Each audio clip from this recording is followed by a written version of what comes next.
Hello, everybody. I'm Skip Elsheimer. Welcome to the AV Geeks Lunchtime Streaming Show, where we watch old 16mm films and then think about them as we watch them and comment. So that was a Jam Handy film made for Pontiac. All new car for all America. And that was silent because this was from a batch of films that the Prelinger Archive ran across, where they got a bunch of preprint material. And this was, so you notice this beautiful color, beautiful, never run through a projector, because this was like a raw element well, not a raw element, but it was an element that has, it was like the original visuals. Then it would be printed with a soundtrack. And so that's why it was silent. And so we'll run across things like that, where it's like, God, the color's beautiful, but there's no sound. What happened? And it's like, well, that's what this is from. Yeah, so Sean pointed out that I was in a documentary that was on TCM last night. And it was called Film is Dead, Long Live Film, and it was made by Peter Flynn, who's a professor, and he went around the country and interviewed a bunch of film collectors, and I made the cut, because there were quite a few of my peers who were interviewed, but did not make the cut. And why did I make the cut? It's because of the streaming show. It's because I am actively showing you guys films. So thank you. And when he shot it, this was when I was still doing stuff on Sunday nights, like once a month, I think. So this is a long time ago. This is pre-COVID. So yeah, I mean, this is before we were doing like a weekly, like every day, every weekday. So anyways, it's going to be out in the world. I don't know if it's going to show on TCM again.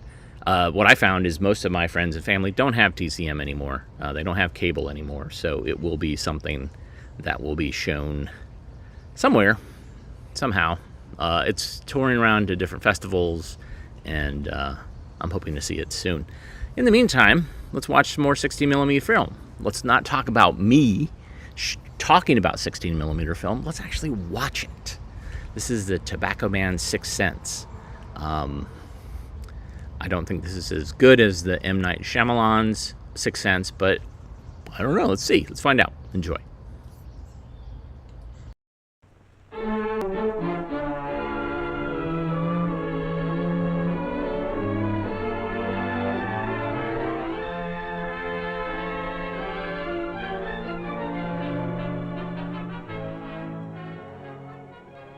Here is a field of tobacco, a commodity whose sweet-smelling, enjoyable-tasting smoke has contributed to man's pleasure for centuries. One of the major sources of wealth to the early American colonies, and now the basis of an industry that ranks with wheat and cotton in monetary value. Until recent years, the cultivation, processing, and manufacture of tobacco were almost entirely an art. And the artist? The veteran tobacco man, skilled in the growing of tobacco and the earlier, simpler techniques of processing and manufacturing. A man whose father and his father before him had spent their lives learning how to make tobacco produce a better smoke. That is all that a man's five senses could teach him. But as the industry grew, larger crops, larger markets, modern transportation, all the complexities of a rapidly growing industry taxed his ingenuity in solving new problems. This great change in perspective had been brought about by the introduction of the new American blended cigarette, combining varying amounts of flue-cured, Burley, Maryland, and Turkish tobaccos. With this change came a more discriminating smoker, demanding a milder product of greater uniformity. Thus, the tobacco man felt the need of a sixth sense, which would enable him to control quality from seed to cigarette, the sense of science. This was the situation when the American Tobacco Company embarked on its research program. Beginning with a survey of the literature, such as existed at that time, the program grew steadily until in 1939, this modern research building was constructed to accommodate its expanding activities. Today, this building, housing America's finest cigarette laboratories, is staffed with some 60 trained specialists. Here, extensive studies are made of the 4 main types of cigarette tobacco, each differing in physical and chemical characteristics, and each producing smoke of different composition. For example, flue-cured, high in carbohydrates, low in nitrogen, yields more acids in the smoke. Burley, by contrast, more bases, factors which influence aroma, taste, and palatability, but cause irritation if not balanced. Within these 4 types is an enormous number of variations, resulting from differences in variety, soil, cultural practices, climatic conditions, and stalk position. To formulate a balanced blend, these differences must be evaluated for every crop and each locality. Out of this grew the American tobacco system of pre-purchase analysis. Experienced tobacco buyers make a survey of farms in all tobacco-growing areas, selecting representative samples of tobacco, which they forward to the laboratory. Here the samples are received and recorded, and the tobacco prepared for analysis. These samples are evaluated, and within a matter of hours, reports are on their way back to buying supervisors by wire, phone, and mail. The tobacco buyer, armed with this confidential information and his own ingrained experience and judgment, goes to auctions like this better equipped to procure tobacco of the required characteristics. At the laboratory, the job has just begun, for even with scientific selection, wide variations from crop to crop dictate constant inventory and analysis of stock on hand. For example, here you see tobacco being analyzed for nicotine and other volatile bases. After steam distillation, the total volatile bases are determined by titration. The nicotine in a fractional part of the distillate is precipitated with silicotungstic acid, the precipitate filtered and ignited, the residue of silicotungstic oxide cooled and weighed. The result is indicative of the total amount of nicotine in the sample. Other criteria of quality for which tobacco samples are analyzed include sugar content, proportion of ash, total and protein nitrogen, and many others.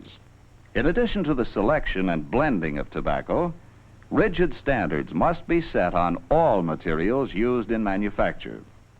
This, for instance, is a photoelectric device for measuring the opacity and whiteness of cigarette paper. Here you see a test of the bursting strength of the paper. Cigarette paper is a very special paper composed of purified flax fiber and pure precipitated chalk. Wrapping materials undergo rigid tests for purity, impermeability, and numerous other characteristics. This one, a stiffness test for foil, assures sturdy packages. The control exercised by the laboratories extends to all branches of manufacture. Regulation of humidity and temperature, in addition to contributing to the sanitary conditions in factories like this, is essential due to the nature of tobacco. The nerve center for this moisture control is again the laboratory, which is in constant touch with all factories, conducting moisture tests like this, which are run on samples of tobacco from every stage of manufacture, and also checking the instruments used in all factories for proper calibration. Scientifically supervised manufacture of this nature helps produce a finer finished product. And from every production line in every factory, from store counters all over the country, representative samples are sent to the Lucky Strike laboratories. Here, predetermined standards must be met, physical as well as chemical. And with respect to physical standards, the laboratory found itself frequently in uncharted waters. Its engineers were called on to design and build testing devices not available from regular instrument makers. This one, a cylinder which tosses the cigarettes back and forth, determines tightness and stability, ensuring against loose ends.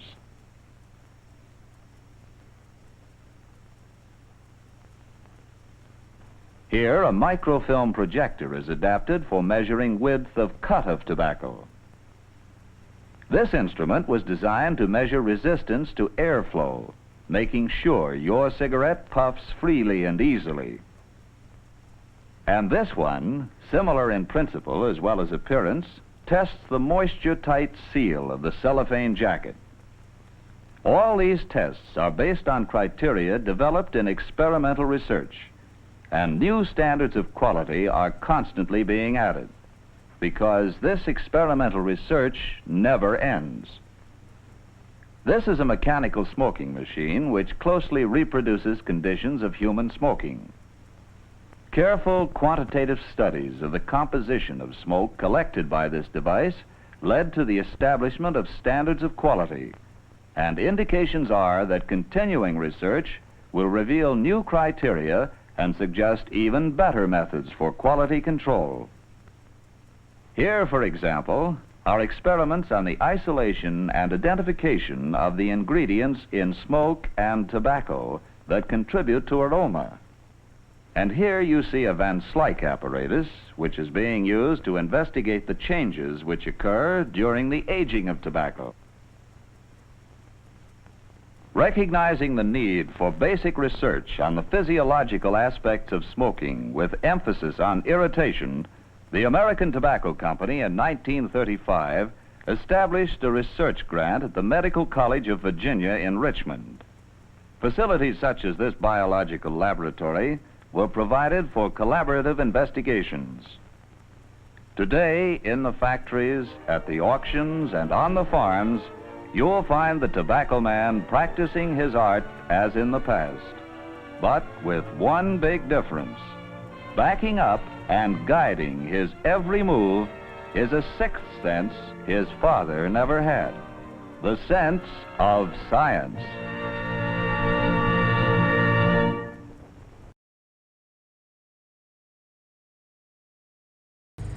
Oh, science. Sometimes science is not for our general welfare. I like the smoking machines, though. Those were pretty cool. But, all right, what else we got going on here? I think we're due for a driver safety film. Man, it's been a while. Here we go. This is the other thing that kills everybody. Car accidents. Enjoy.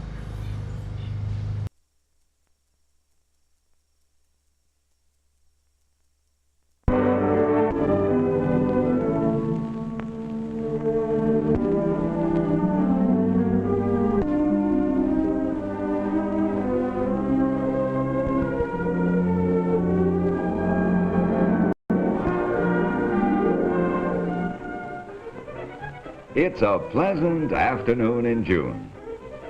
Mel and his best girl, Thera, are enjoying a ride. Well, he's enjoying it. She's not too happy about the way he drives. He's got a good car and he likes to show what it can do. Hey, you're supposed to slow down for a school crossing. Mel doesn't slow down for anything. See that jalopy up ahead? Watch him pass it.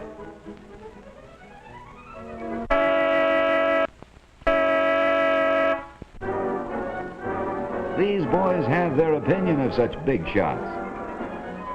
Uh-oh. Perhaps Mel's not such a big shot after all. Here we go again.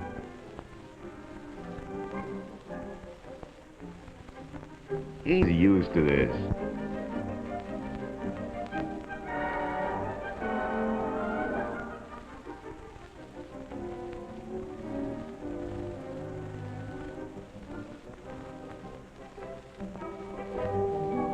paying a fine won't be any hardship for Mel.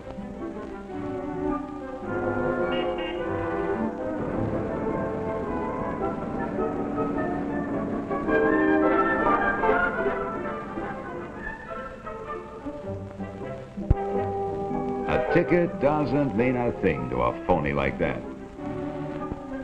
Mel's determined to overtake the jalopy and cut the driver down to size.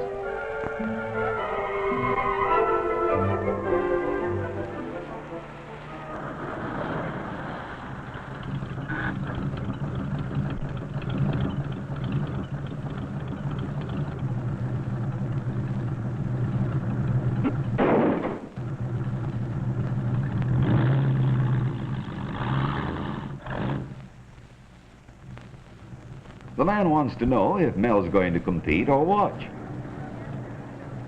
Mel's going to do whatever that jalopy does, only better.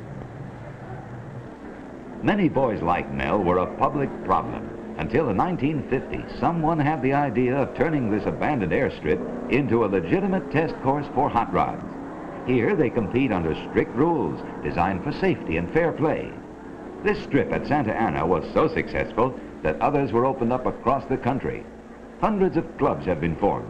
The Hoodlifters, the Arabs, Throttle Jammers, Shifters, Chaparrals, Knuckle Busters, Clutchers Club, Dusters, Sidewinders, and others with equally fanciful names. Automatic expulsion faces any member who races on the public highways. As a result, the juvenile nuisance problem has been reduced as much as 90% in some communities. Here's Mel and the jalopy. The flagger thinks Thera better get out.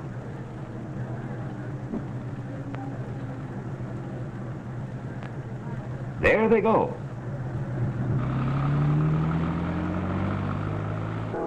Sideline experts. Mel can't believe it, but it's happening. He's left behind. Far, far behind. He's humiliated and angry. His one thought is to find Thera and get away. There she is, talking to the fella that just beat him. He's giving her his card, and she's taking it. This is the last straw.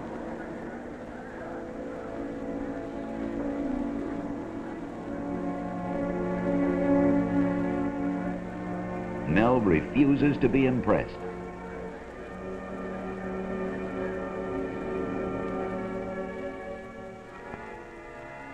His defeat by the jalopy was a challenge he has accepted. He'll have some tall explaining to do about this heap of junk he's bringing home.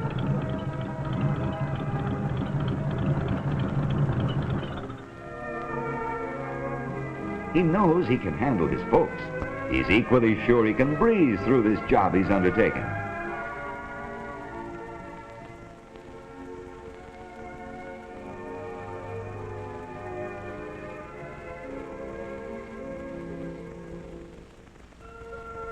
In the next weeks, he learns a lot. The most important thing being how little he knows.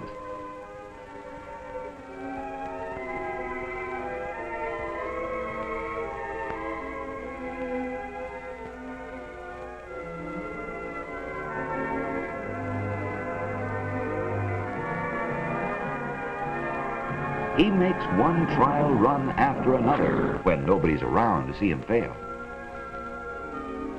She cuts out when he gets up over 100, and he can't figure why. He's too proud to ask for help, although he knows where he can get it. Thera gave him Dave's card. It's hard for him to pocket his pride. Besides, he's not at all sure of his welcome. Dave looks friendly enough. He'll chance it.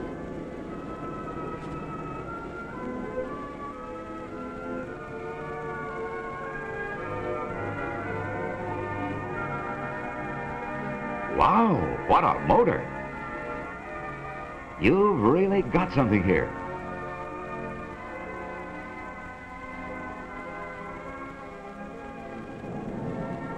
Dave thinks Mel ought to enter the big timing meet.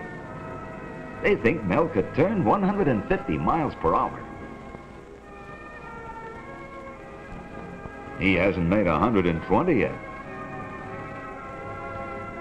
That's because he needs new wiring and new plugs. Also, he should put in a third carburetor, install an alcohol system, and run on nitro. They'll be glad to help him. Their generosity astonishes Mel. He's joined the fraternity where the car's the thing. The two-day meet has started. Here at Lake El Mirage, the object is not to race car against car, but to see which can obtain the highest speed in its class. The event gives these boys an opportunity to test the cars they've modified for speed and general performance.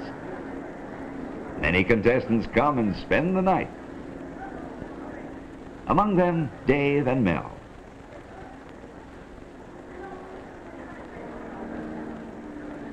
There's one of the timing officials. He sees to it that safety is the keynote of these meets.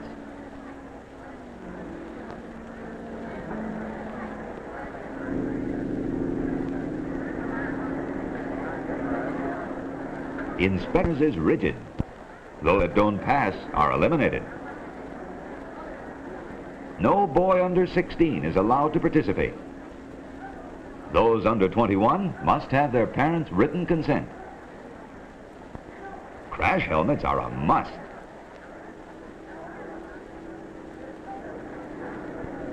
As are safety belts. Accidents are few, but no car is allowed to start unless the ambulance is standing by at the finish line. Since daybreak, the starter has been sending out the cars. This streamliner is next. The loudspeaker tells him to get underway. Very few of these cars have self-starters. He's away!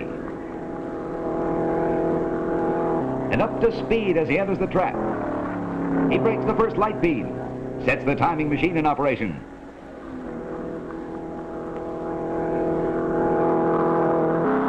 He breaks the second light beam at the finish.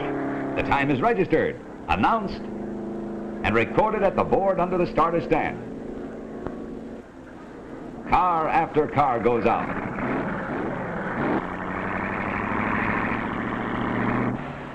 T-Roadsters. Belly tanks.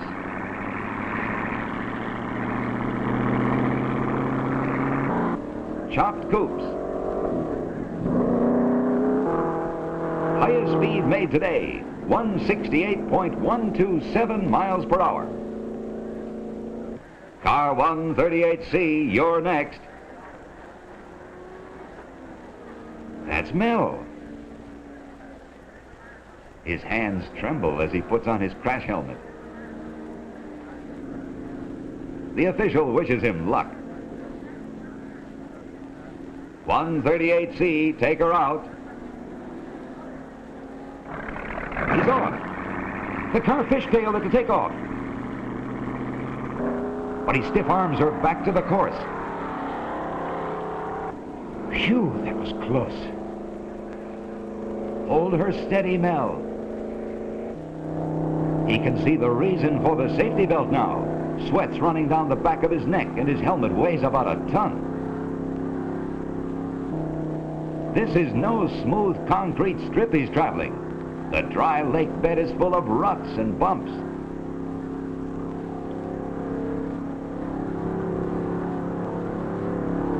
But he's in control now and beginning to enjoy the thrill of the run.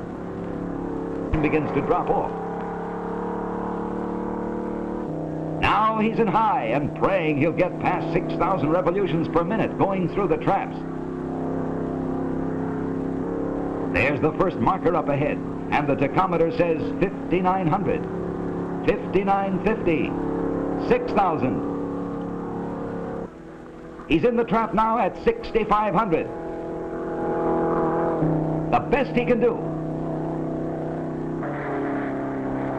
He's out. His time,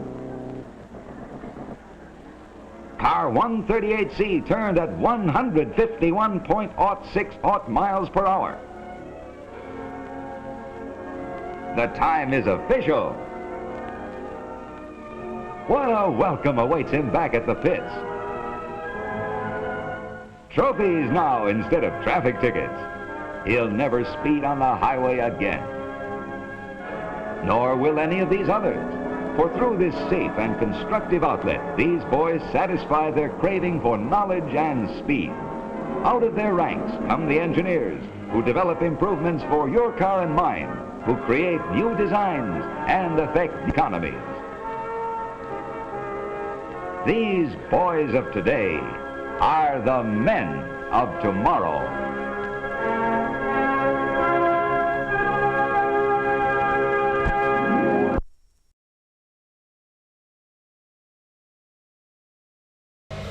I hope you can hear me over the leaf blower. My neighbor, who's across the street, is doing his lawn.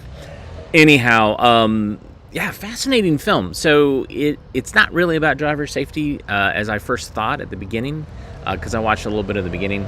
And it's definitely to address the problem of illegal road racing, which is a problem now. It's just come back, I guess, in the last 5 years or so. Although I guess there's a whole culture in movies that show it. But yeah, this, in looking at this film, I'm like, well, who is this made for? And I'm like, oh, it's made to get the teenagers interested in participating in this. It's all dramatic. And it's also, I guess, shown to the people that would be coordinating these events and all that. So it's an interesting thing. And like many of the films that we show, it's a problem that came back. It's always something. They don't fix the problem, and then it comes back. All right.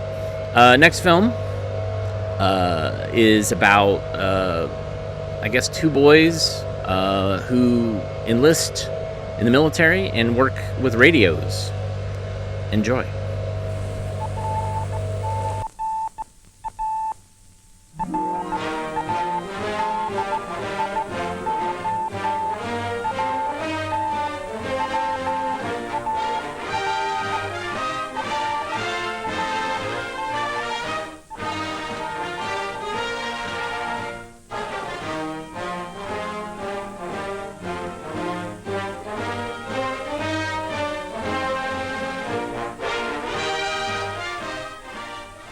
Remember when amateurs with homemade radio sets used to sit up until all hours of the night talking with other radio hams around the world? How they'd pick up a lad in Fairbanks, Alaska that was someday to pioneering with elements capable of girdling the globe. Boys like these held in their hands a weapon that was someday to play an important part in the defense of our land.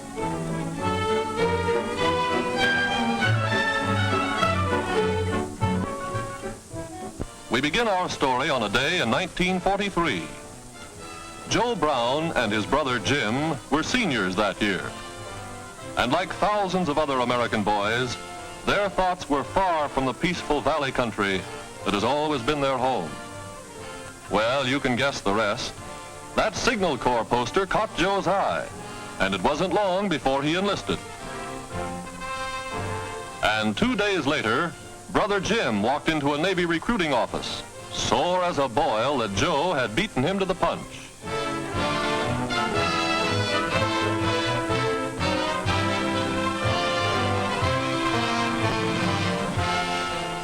Both got their orders to shove off the same day.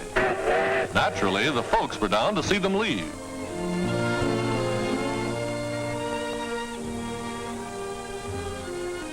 Mother used to say that Junior, the youngest, always worshipped his brother Jim.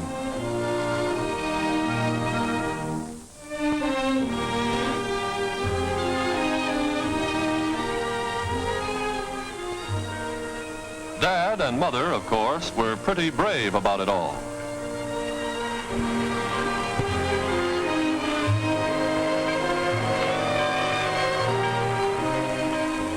And so, like millions of other American boys, Jim and Joe...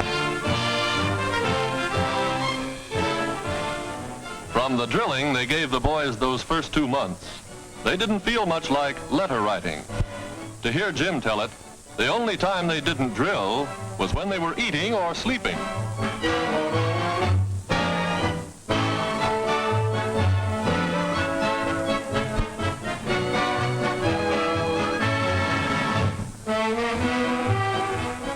But after the basic training every serviceman has to go through, we got our first real letter from Jim.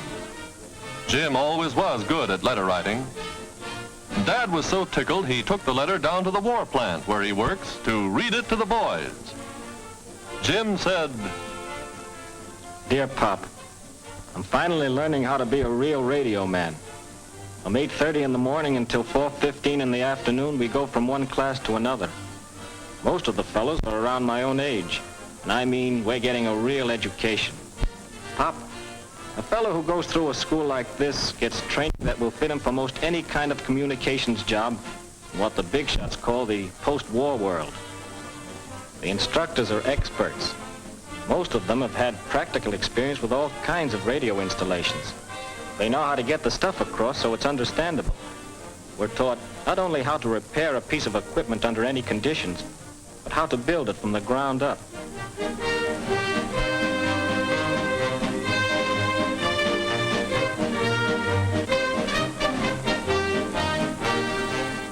Of course, the big radio manufacturers are working exclusively for the Army and Navy and keep us posted on all the latest improvements. The class in typing and code is what I like best. They shoot the messages slow at first, then speed it up until you're taking 24 words a minute. That's tops.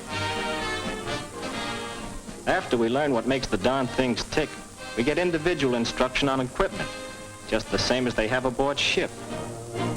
Pop, speaking of ships, don't think the Army boys are the only ones using walkie-talkies. We have a course in portable equipment that's just as thorough as they come. Not allowed to tell you just how we use them, but believe me, when the war's over, these sets are going to play a pretty important role in communications. Right now, they have a range of about 5 miles. That's only the beginning. Well, Pop, we're at the end of our 4th month here. The skipper's executive officer came into class today to read off the list of the men who have passed. Honestly, you could have heard a pin drop. Allen, Armitage, Apostopoulos, Bernica, Bernholtz, Blaine. Gosh, I thought he'd never get to my name. And suddenly he said, Jim Brown. And Pop, it was the biggest moment of my life. I made it from the classroom to the barracks and nothing flat. Don't laugh. I had a date with a crow. You see, the crow is what Navy men call a rating. Each man keeps his crow under his mattress until he's earned the right to wear it. When the time comes, he can't get the needle and thread out fast enough. That emblem says, I'm now a radio man 3rd class. Anytime you see a fellow wearing it, you can bet your boots he knows his stuff. I don't mean that to be bragging, but only the fellows who have gone through a Navy communications school know what it really means to rate it.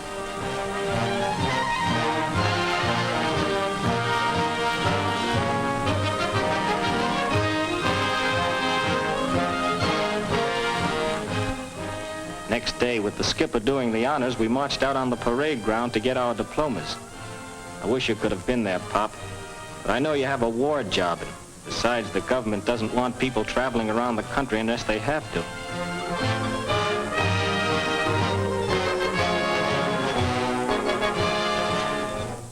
I'm sort of proud of that sheepskin, Pop. I'm mailing it home to you and Mother.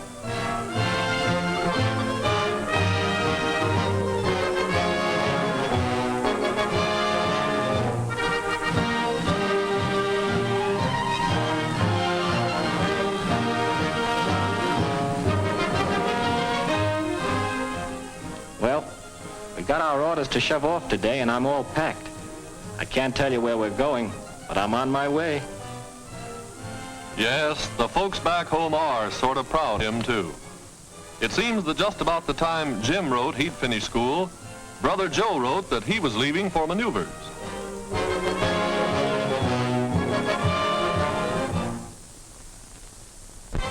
A full-fledged sergeant now, earning $98 a month, Joe Brown climbs aboard a radio-equipped scout car as Division X of a mythical Blue Army goes on final maneuvers before sailing overseas. Their objective, to surprise and capture an enemy airport. How radio plays its dramatic role in modern warfare is graphically portrayed as we follow a motorized striking force into the field.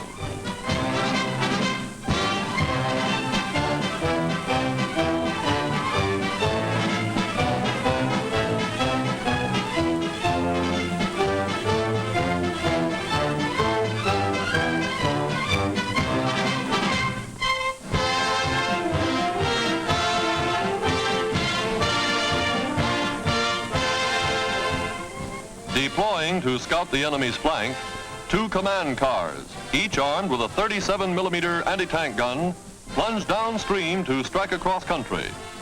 By radio installed in the cars, the patrol is in constant communication with the main force.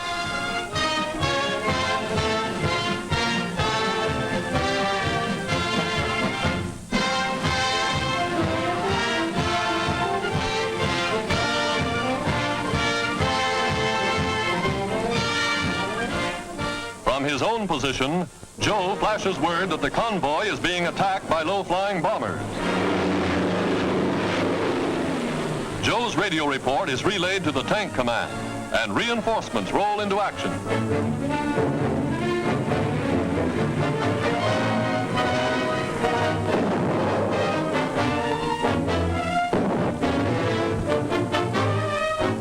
Radio, serving in many coordinator of modern battle.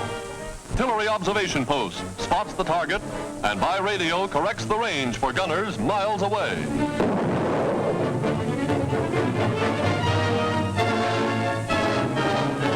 Calling base point, 300 right, 400 short, shell Mach 1. Fuse short, right 40.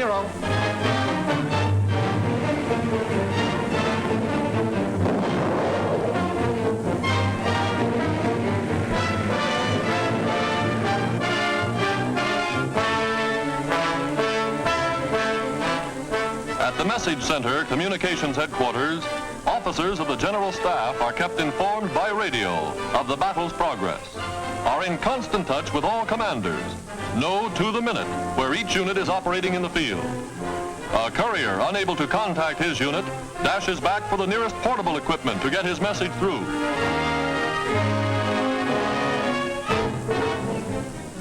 Position K, Barker, red, barrier, blue, Williams Landing, cover 1. By radio, our sergeant gets the message and contacts a reconnaissance plane scouting the area. Radio, coordinating the action. Radio, making possible combined operations between all branches of the service.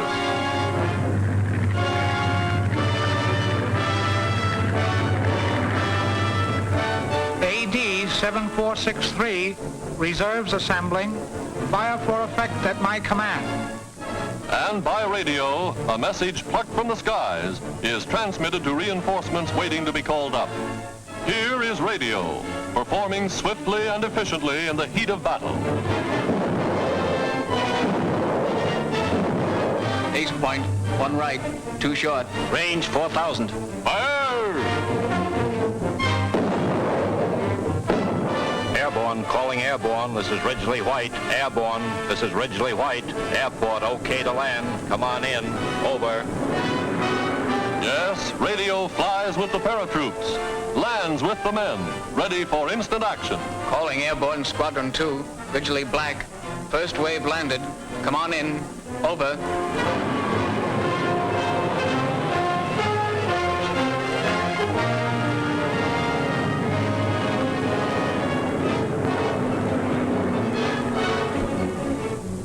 Today, the thousands of Joe Browns and their radios are helping us win the war. The magic of radio bridging space faster than the most powerful plane.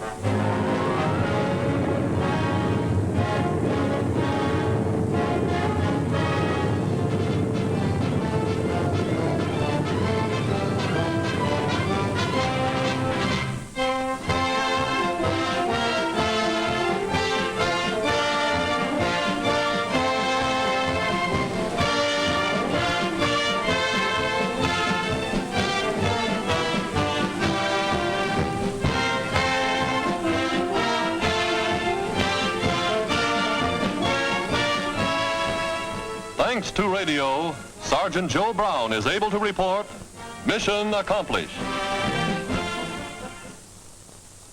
Nerve center and pulse of our entire communication system are the great Army and Navy message centers in Washington.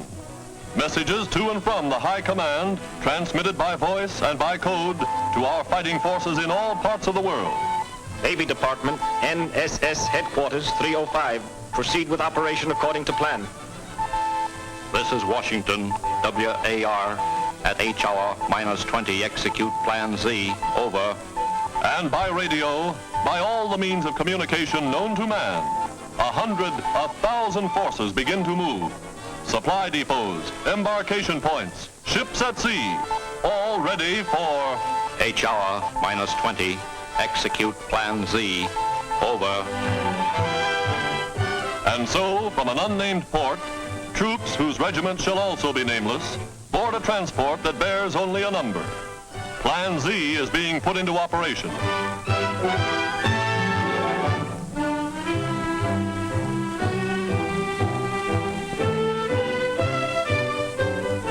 Dawn finds the convoy at sea. Ships, transports, war vessels spread across the ocean, moving as one. Perfect coordination affected by the magic of radio communication. Overhead, patrol planes. The Navy's big PBYs are on guard. Their crews ready to attack a lurking sub or to flash word by radio of the presence of an enemy raider. Aboard the carrier, flagship of the force, the radio room is on the alert. Promoted to Radio Man Second Class, Joe's brother, Jim Brown, is now doing sea duty with the fleet.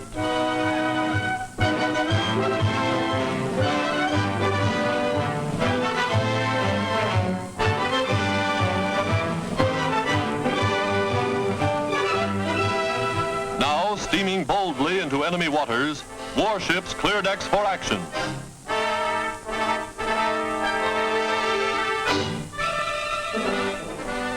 Below decks, the music of some man's phonograph tinkles through the crew's quarters.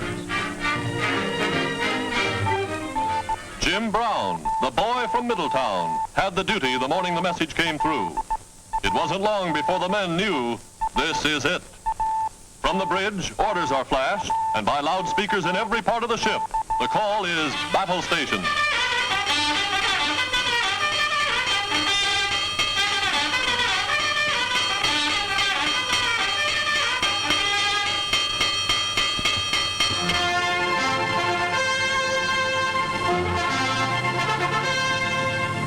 On the flight deck of the flat top, the aerologist gauges the wind. The Airedales are ready for action. Now, all they've learned, all they've trained for, is put to the test. Pilots, gunners, radio men know that the honeymoon is over. This time, it's the real thing.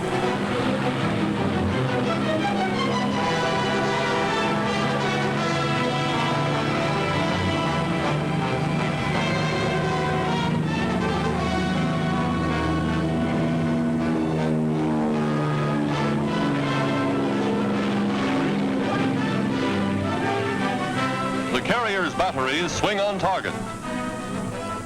In the radio room comes final word from the fighter squadrons. Enemy planes attacking in force.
batteries silenced, the task force is now ready to assault the beach.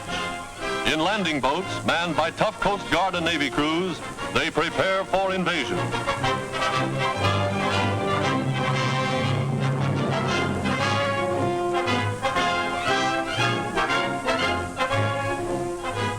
Troops trained in amphibious operations swarm ashore. This is the pattern for modern war.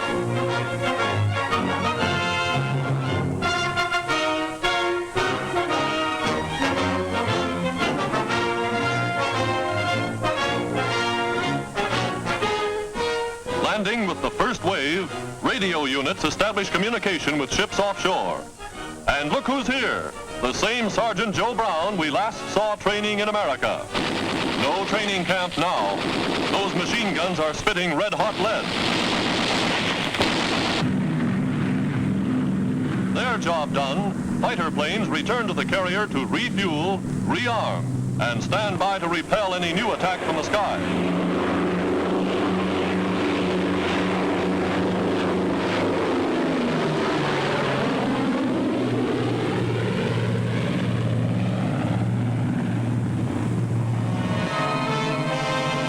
Landing proceeds according to plan.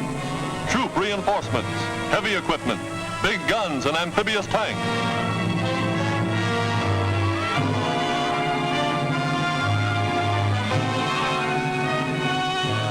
Huge 155mm rifles, long toms capable of hurling a shell for more than 6 miles, go into action.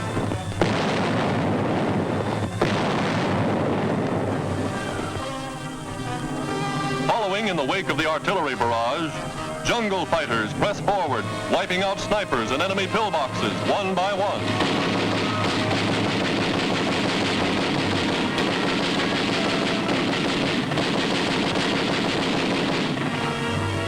From his position ashore, Joe flashes word to the carrier, in code.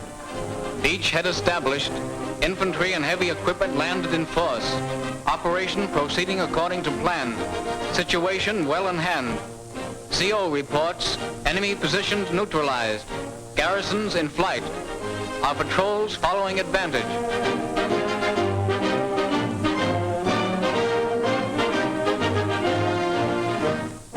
Yes, it could happen even in wartime. Sergeant Brown, in contact with the radio room aboard the carrier, recognizes his brother's voice. Just like the old ham days, reunion by radio, and in the middle of the South Pacific.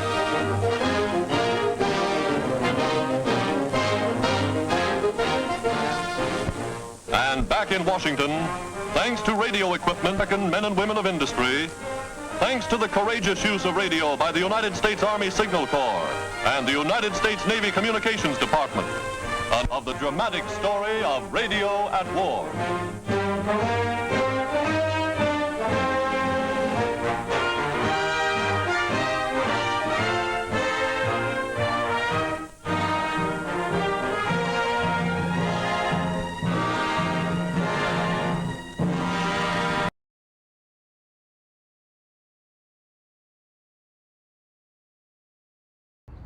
Was that U.S. Steel that I saw at the end? What was that? Like, I kind of heard it end and I went over to the tab and... Anyways, yes, dramatic. All the drama of Roadrunners and Radio at War to get young men excited and interested in legal road racing. Joining the radio corps in the Navy.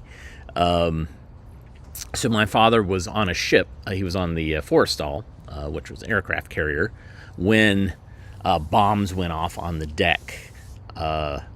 And he said that he was basically in his bunk, and it knocked him out of his bunk, and it was insanely loud. I think he suffers a little bit of hearing damage because of that shock. Certainly PTSD from being there and being on deck and seeing the carnage and the casualties. But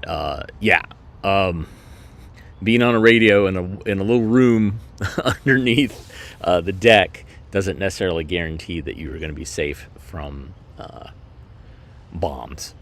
It will take its toll other ways. Anyways, thanks for tuning in today. I very much appreciate Rich. Thank you for the money via the super thanks button. That is one way that you can support us.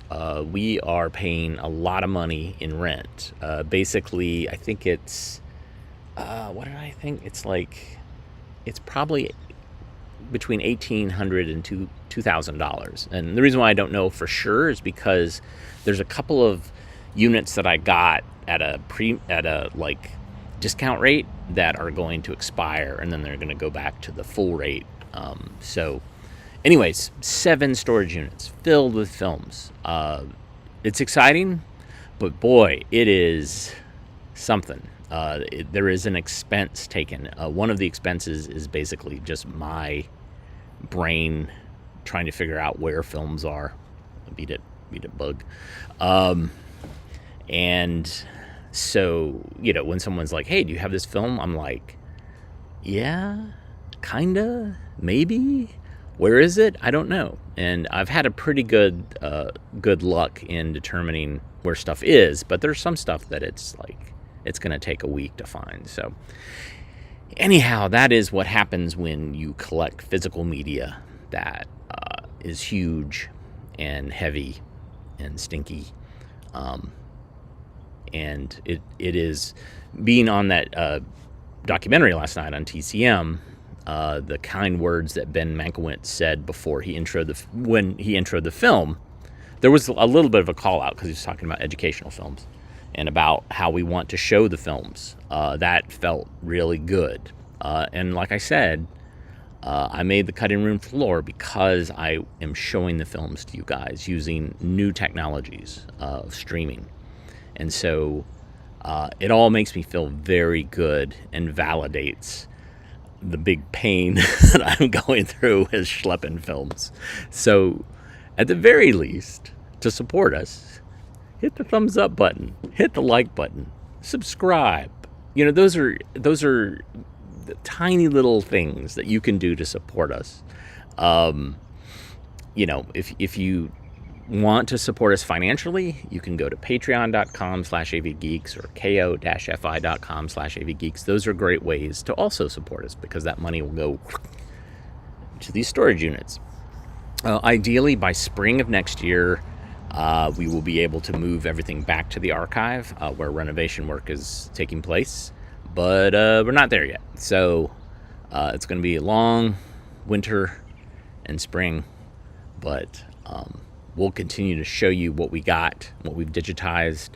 I think we are going to move a scanner here, but it's not a scanner that I can stream live with. So what that means is I'll probably be scanning stuff.